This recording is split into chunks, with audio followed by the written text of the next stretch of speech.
Hey guys, welcome to the Animation Movies Recapped. This is David with you. In today's video I am going to recap a 2020 Australian 3D computer animated superhero film called Combat Wombat. I really enjoyed the movie and hope you all will like it too. So without wasting any more time, let's start with the recap. The movie opens up at an animal daycare for baby animals. The adult animal and in charge of the little ones scolds a bird that returned after flying away past curfew time. The rest of the animals engage in a hide-and-seek game, and while at it, the adult animal scolds the baby animal named Daniel Furbank who was cheating in the game. He starts counting again and all the animals find a spot to hide. While they hid, an animal named Bradley Burrows hides behind the adult animal. She tells him to go look for a better hiding spot. Bradley tries finding a spot, but every spot he hides was already taken by another animal. Just before Daniel opens his eyes, Bradley jumps into the sand mountain and digs his way inside of it. Underneath the sand is another female baby animal named Maggie Diggins who plays secret hideout there with stuffed animals. She pastes multiple signs on the wall and one of them reads "No boys allowed." Seconds after she posted it, Bradley fell inside. He explains to her that it was the only place he found when she asked him to leave. He turns to leave, but she asks him not to and welcomes him to join her team. One of her stuffed animals falls off, and she takes off its hat and places it on Bradley's head, after which she stretches out her hand for a handshake as she welcomes him to her team. Bradley's stomach rumbles, and he asks for Maggie's permission to go on lunch break. He pulls out a Bush bar and offers to share it with Maggie. Time freezes as their hands touch each other, and then years go by. In the next scene, adults Bradley and Maggie are already mature and are married. Pictures of their childhood memories hung around in the home. The secret Fort A had been renovated into a home, a very beautiful one. Bradley tells Maggie he needs to be at the office so he can earn the money to keep the Fort A beautiful because his boss hated tardiness. Maggie races Bradley to the office and the loser had to make dinner. As wombats who are excellent at burrowing, they both worked at the construction site in the city's stadium, and after their job, they decided to head home. But then, they notice the tunnel breaking as sand particles fall on their faces. A big boulder falls covering a path. Maggie freezes in shock and then Bradley shakes her back to reality and asks her to run. As they ran, they reached a dead end. Maggie starts panicking in fear, but Bradley still tries to calm her fears. He takes off his glasses and holds her shoulders. He then notices a light reflection on his glass. He turns and sees a tiny exit. Immediately, he starts digging, and then he finally makes a path. He asks Maggie to go out, and as she tried going through, she gets stuck. The tunnel was closing in on them. Bradley pushes her with his strength, and he finally pushes her through. But then, the hole closes in again, and the tunnel closes in on Bradley too. Finally, outside, Maggie realizes that Bradley wasn't with her. She tries going back in, but then a superhero bird named Flightless Feather stops her. She does all she can to get back in, but they wouldn't let her. The emergency rescue unit places oxygen on her as she tries to tell them her husband was still inside, and she loses consciousness. The movie opens up again 6 months into time. Maggie was alone as Bradley still isn't found. The Fort A was in a messed up state, with dirty dishes in the kitchen and papers littered all over the place. Maggie has turned into a determined detective and had boards and cut out pieces of newspapers all over. On the board, she marks out areas in the tunnel she had checked and goes searching for Bradley in areas where she hasn't. She sobs as she angrily tears off her search map, realizing that she had checked almost all the possible locations, but there was still no sight of Bradley. In the next scene, Maggie returns to the tunnel searching for Bradley. She checks out the spot she marked on her board, which was the next location to search and probably the last that she hasn't checked before. However, as sad as it was, just like every other spot, Bradley wasn't there. She sighs in disappointment and lowers her head. As he did, she hears a sound coming from beneath her. She calls out Bradley's name but got no response, so Maggie digs in hoping that it could be Bradley. After burrowing for a while, she falls through and then lands on the table of a family seated for a pizza dinner. The chief of police, Furbank, scolds Maggie as he reads out the charges of property damage, breaking that the family had laid against her. He begs her to give up on finding Bradley, but she requested he lets her read the case files from the incident instead. Furbank refuses and advises her to go look for a new job instead. Maggie refuses to listen to his lecture. Furbank tries to make her see that it wasn't a lecture, but friendly advice. Back in her home, Maggie crashes on her couch in her pajamas and chews on a Bush bar as she watches the news. Tired of seeing Flightless Feather's face on the screen, Maggie angrily switches off the screen and heads to the cupboard. She sees a bunch of Bush bars but still decides to go outside to get more. She arrives at a store to get more Bush bars. She meets a sugar glider who was attending to 3 little animals. Furthermore, she got pissed off as she waited for him to attend to the animals, even though she had arrived before them. The animals stole a bunch of drinks and snacks from the store, and when the sugar glider tried to stop them, he was stopped by their gigantic mother at the door. Maggie couldn't watch the little sugar glider get intimidated, so she intervenes and gets into a fight with the mother, saving the sugar glider. She picks up a Busch bar on her way out and opens it up after paying. Outside the store, she trashed the wrap into a waste bin. Sweetie, the sugar glider whom Maggie had saved, showed up and walked with her. As they both walked, he tries to be her friend. He introduces himself to her and calls her a superhero. Maggie, who didn't want anyone following her, gives Sweetie a fake name just to get him to leave her alone.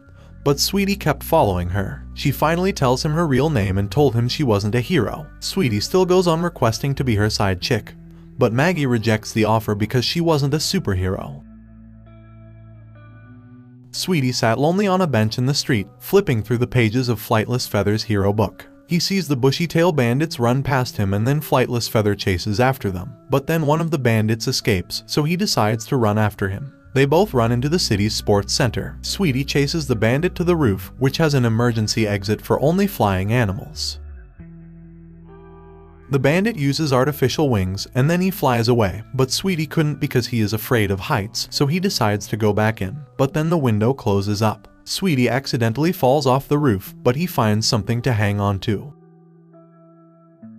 A frog called Frogman arrives at the scene to save him, but couldn't. The incident gets aired on TV. Maggie sat back on her couch watching the news again, and then she sees Sweetie hanging on and in danger. She hesitates, but then she later goes ahead to save him, wearing her pajamas and using her blinds as a mask. She digs through the ground and then rescues Sweetie right before he falls off.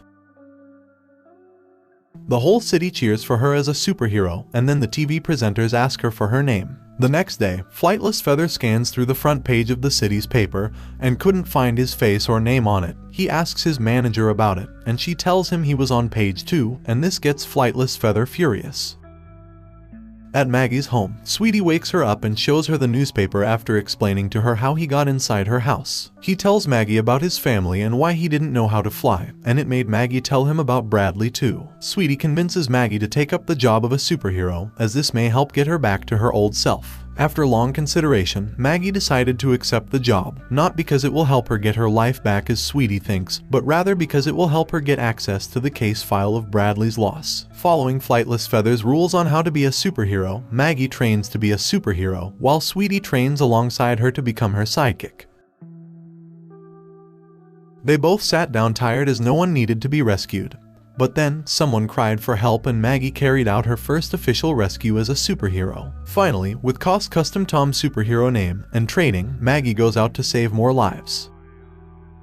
Cease, Flightless Feather sponsor and manager, reaches out to Maggie with a card and tries to scout her. In the next scene, Maggie and Sweetie arrive at the address Cease had given to them. Cease offers Maggie a deal to work with her and carry out the model and ambassadorial gigs, but Maggie rejects it. She tells Maggie to work with Flightless Feather as her sidekick and compares them together, saying she wished Flightless Feather could be more like Maggie. Maggie leaves the table and heads for the door, then Cease offers her a lifetime free supply of Busch bars and a costume for her sidekick, but Maggie still rejects the offer. Flightless Feather, who was eavesdropping on the conversation, felt heartbroken and furious at the same time. Maggie and Sweetie watched the news together and realized that the bushy-tailed bandits had done several robberies, but Flightless hadn't stopped any of the robberies. While they still discussed, they received a letter from the bushy-tailed bandits. Then together with Sweetie they get prepared to meet them. They burrowed through the ground so as not to make their entrance known to the bandits. Arriving at the scene, they find something covered in a blanket on the table, and Maggie takes off the blanket. All they found was a Busch bar inside a glass jar. At that moment, the security guard arrives. Maggie realizes it was a setup made by Flightless Feather because he was jealous, so she tries to explain it to the guard, but he didn't listen. He pushes the panic alarm and calls for backup. Maggie fights off the guard, leaving him unconscious on the floor, and she picks up Sweetie, who was searching for his glasses, and jumps out of the building with him. The moment they arrive outside, they find out that the city was outside the building as well as the TV presenter Regina Rogers. The bad news about Maggie and Sweetie spreads across the city, and people stopped seeing them as heroes. Maggie watches her little fan express her disappointment on TV, and this breaks Maggie's heart. Being accused of being a thief pushed Maggie into actually stealing something. Maggie goes back outside and heads to the police department, and then she stole the file on her husband. Maggie stays indoors and doesn't come out anymore, so Sweetie goes over to her place to check up on her. Surprised to see Sweetie, Maggie asked him why he had come. Hearing people say bad things about her, he worriedly came to make sure she was doing okay.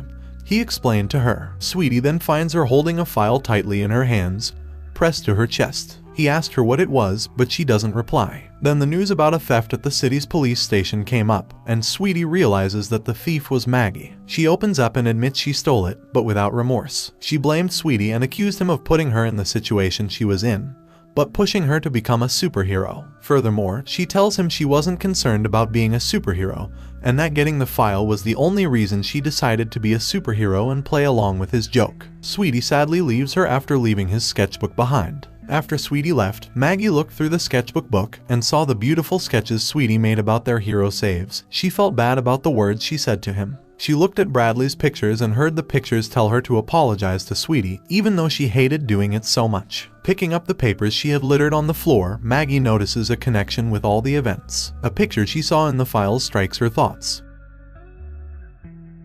She brings out the papers she had gathered in her research and realizes that the man Flightless Feather had always rescued in all his mission was the same person in a different disguise. She then sees him on the TV holding an interview where he spoke against her with yet another name. Furthermore, she goes to Sweetie's workplace to search for him, but Sweetie wasn't ready to speak to her. Furthermore, she offers to help him, but he declines her offer, so she went ahead to apologize for her attitude, but Sweetie still didn't look at her. She then places the hero sketchbook in front of him, with drawings of them together, but Sweetie picks it up forcefully and closes it angrily. Finally, Maggie offers him his hero cape, which she made with leftover materials. Sweetie's eyes beamed with happiness, and then he jumped on her for a hug. Maggie does Sweetie's sidekick pose and tells him to go with her to the imposter named Perry house. At their house of Perry, Perry rehearses a line multiple times, and when he finally gets it, Maggie burrows through the ground and arrives at his home. He tries running away through the window, but Sweetie stops him. Maggie sits on him with his face laying flat on the floor. She demanded an explanation from him for setting her up, but Perry denies doing that. He pleaded with her to stand up from his back, and Maggie did so. He introduces himself and explains to her that he is part of a group of actors hired to make Flightless look good in his heroic act, and that they all play different parts and characters. Furthermore, he also tells her that the bushy-tailed bandits are also part of the acting crew. As he explained the situation to them, Regina Rogers announces the news of another robbery by the bushy-tailed bandits. Maggie left with Sweetie and headed for the bank. While Flightless Feather fakes a fight with the bushy-tailed bandits, Maggie and Sweetie arrive at the bank by burrowing into the ground. Maggie fights off Flightless Feather and tells him about the make-believe superhero show. She realizes Flightless Feather wasn't aware of the situation of things and had truly believed that he was a superhero fighting off criminals. Just then, Cease arrives. She chases the bushy-tailed bandits away and sealed the door. Maggie demanded an explanation from her, and she tells her she did everything just to save her business and earn money. Flightless tries to challenge her, but she stops him with her hand and swings him away. Cease talks about the stadium incident, and this brings back sad memories to Maggie. Maggie grew furious and also tries to stop her, but Cease grew bigger into her actual size and chases them all around the bank. They all run into the hole Maggie burrowed. Outside the bank, Cease chases everyone. Furbank arrives and Maggie placed Sweetie in his care. Maggie and Flightless Feather run to the top of a hull and Cease follow them. They stand at the edge and attempted to lure Cease there. Just when Cease was a few steps away, Sweetie appears on the scene and stones a marble at Cease standing on a tree. Cease gets mad and goes after Sweetie instead as she climbed the tree. Her weight pulls on it and uproots the stem from the ground. Maggie asks Sweetie to let go of the branch he was holding and fly instead, but Sweetie was too afraid to. Cease notices the tree was pulling off and tries to return to the hill, but Maggie and Flightless Feather hit the tree together, causing it to fall off. Sweetie summoned the courage to let go, and he did. He flew in the air while Cease falls into a deep ditch. In the next scene, Sweetie and Flightless Feather wakes Maggie up from her sleep. She creates an epilogue and finally ticked off the last step in Flightless Feather's hero book. Maggie dumps the mask to rescue people without it, while Flightless Feather saves people, for real this time and not a make-believe. Sweetie overcame his fear of heights and became a coach, teaching fellow sugar gliders how to glide. In the final scene, Maggie, Sweetie, and Flightless Feather go on a rescue mission as a team, fighting real crimes and saving people in real danger. Thank you for watching. Don't forget to like and subscribe for more interesting videos like this one, and also leave a comment.